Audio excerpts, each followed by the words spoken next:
बिस्मिल्लाहिर्रहमानिर्रहीम। अस्सलाम वालेकुम नाज़रीन। मेरा आज का मौजू खून देने और ना देने के मुतल्लक़ चंद सवालात के जवाबात देना है।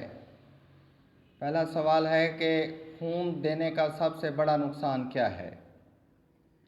खून देने का कोई नुकसान नहीं है, अलबत्ता इसका सबसे बड़ा फ़ायदा ब्लड डोनर रेगुलर खून देने वाले जो अफराद हैं उनको दिल का दौरा और कैंसर के चांस बाकी अफराद के मुकाबले में 95% कम हो जाते हैं। ये रिसर्च अमेरिकन मेडिकल एसोसिएशन की है। दूसरा सवाल है, किसी को खून का अतिया देने के बाद कितने दिनों में खून बन जाता है। खून का अतिया देने के 56 दिन बाद खून के मुकम्मल खलियात बनकर ताज़ा रगों में दौड़ने लगते हैं। तीसरा सवाल है, पुराना खून ज़्यादा ताकतवर होता है या नया बनने वाला। इसका जवाब नया खून पुराने खून की निस्बत ज़्यादा फ्रेश और ताकतवर होता है। खून देने का फ़ायदा क्या है। खून देने का सबसे बड़ा फ़ायदा एक सदका जारिया है जो क़यामत तक नस्ल दर नस्ल आपके लिए सवाब का बहस है। इसका दूसरा फ़ायदा खून में आयरन की मिकदार में बैलेंस रखना और सबसे बड़ा फ़ायदा सेहतमंद और फ्रेश ज़िंदगी गुजारना है।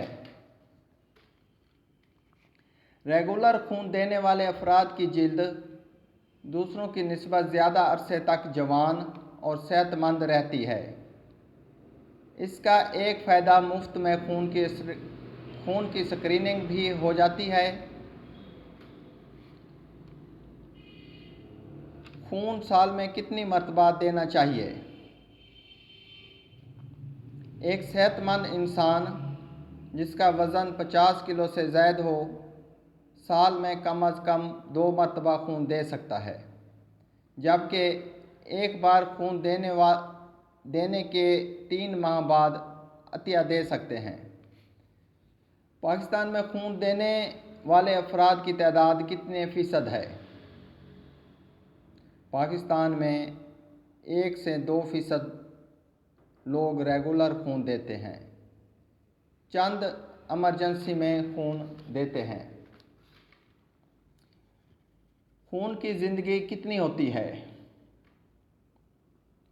खून की ज़िंदगी 120 दिन है, यानी 120 दिन बाद हमारे जिस्म के खलिए मुर्दा होकर पेशाब के रास्ते निकल जाते हैं और नए वजूद में आ जाते हैं। फिर हम खून देने से घबराते क्यों हैं। इसका जवाब ये है कि हम ऐसी सोसाइटी में सांस ले रहे हैं जहाँ ये बात फैली हुई है कि खून देने से इंसान कमज़ोर हो जाता है और खून दोबारा नहीं बनता।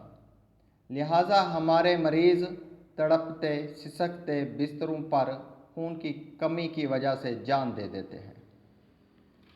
आखिरी सवाल ये है कि खून देने का आलमी दिन कब मनाया जाता है। खून देने का आलमी दिन 14 जून को गैर मुस्लिमों के मुमालिक में मनाया जाता है। मुसलमानों के मुल्क में खून देना खौफ समझा जाता है।